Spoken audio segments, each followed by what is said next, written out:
The first St Petersburg I ever visited was in Florida, USA. It's the Venice of the North. It smells like vodka. Hi and welcome to St Petersburg. I'm Luke Jones and this is another edition of The Other Way. This is one of my favourite cities in the world and I hope it is yours too. We're here to show you around some of the delights. Just look behind me, you've got the Hermitage. We'll tell you a little bit more about that one in a minute. But St Petersburg for me goes back even further than just this place. To begin with, when I first came here in 1991 on a school trip at the tender age of 17, it was still called Leningrad. In fact, the first St. Petersburg I ever visited was in Florida, USA, close to Tampa, in my teens. Now, St. Petersburg is famous for being about 300 years old, yet having its name changed 3 times during its history. As the name suggests, it was Peter the Great who founded the city as the gateway to the Baltic almost 300 years ago. Then, in 1914, during the First World War, they changed the name to Petrograd, and it stayed like that for another 10 years, when after the revolution, it was renamed Leningrad, after a certain revolutionary figure. Then in 1991, just 6 months after my first visit here, there was a referendum, and the residents of the city decided to revert to the old name of St. Petersburg, where it remains to this day. Behind me is the world-famous Hermitage, and one of the most famous facts about it is that there are so many exhibits inside that if you literally spent 1 minute looking at each one, it would take you around a decade to get through the whole place. Now, we don't have that much time, so we're going to go for a closer look, but it would be a real shame to do this on my own. So I have the delightful Inara, who's going to be showing us around her home city. Hi Luke, hi everyone, and welcome to St. Petersburg. And let's go! Now, I've been lucky enough to come here 25 times maybe since my first visit almost 30 years ago. Now, obviously I think I know everything, but I don't about St. Petersburg, so tell me something, Inara, that maybe I don't know. Okay, Luke, did you know that the angel has the face of Alexander I? Actually, no, I didn't know that. Thank you for enlightening me.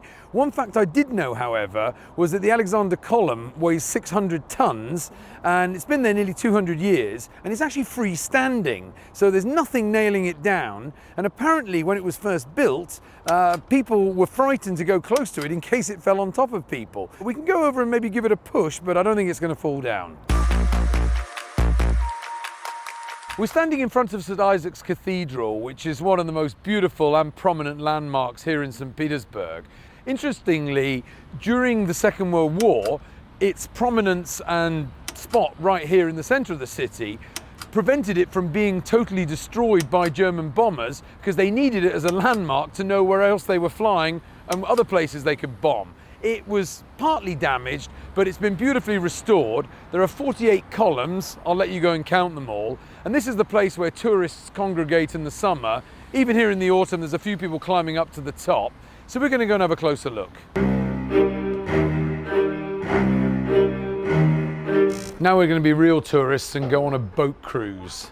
Можно нам 3 по 600, пожалуйста? Зачем снимают? А мы туристы. Снимаем? Надо снимать. Не, он снимает меня. Спасибо. There we go. Can't be too careful. Okay, on board we go. It smells like vodka. It might be, actually. Well, St Petersburg has many nicknames, and one of them is the Venice of the North, probably because it's got as many canals as Venice, apparently. And the best way to see St Petersburg is not on foot, but from the water. So we're going to go for a little touristy sail now and see the best of what St Petersburg has to offer.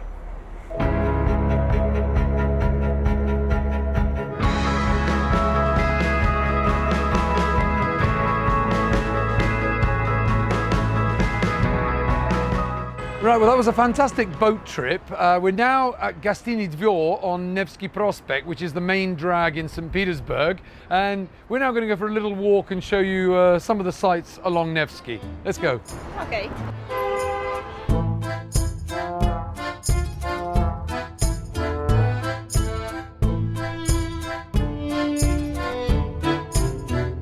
Now, St Petersburg has over 500 bridges. All right, we went under some of them on the boat a little bit earlier on and nearly hit our heads. But luckily there are 12 that open up in the evening to let the boats through. Now, as it's getting dark, we're off to the pub in a minute, so let's hope they haven't opened up and we can still get there before the pub closes. Well, if you're wondering why there's a pub called Oldham in the middle of St Petersburg, well, there's actually a very good explanation for this. Okay, now St Petersburg has quite a lot of twin towns. I think there's 2 or 3 dozen in total, and Manchester is one of them, which probably explains why there's so much rain in St Petersburg and in Manchester. They've got something in common.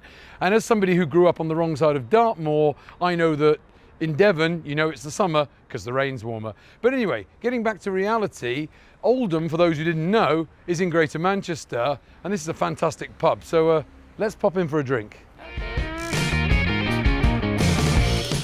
Well, it's been a fantastic day. Inara, thank you so much for showing me around your fantastic St Petersburg. Yeah, you're welcome. See you in St. Petersburg, and don't forget, like, share and subscribe. That's to Luke Jones, The Other Way. Cheers. Cheers.